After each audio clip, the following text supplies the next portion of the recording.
Ömrüm boyu bu eşk için gizli gizli yanacağım. Senin gelen yollarına hasret ile bakacağım. Ömrüm boyu bu eşk için gizli gizli yanacağım. Senin gelen yollarına hasret ile bakacağım.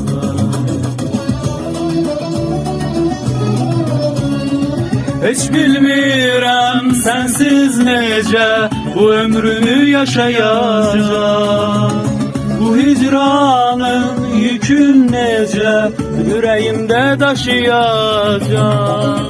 Derdim olmaz yakın olsam seninle, seviner yüreğim güler seninle. Gözlerim sevinçten yanar alışar, gelişin dünyanı mənə bağışlar. Derdim olmaz yakın olsam seninle, seviner yüreğim güler seninle.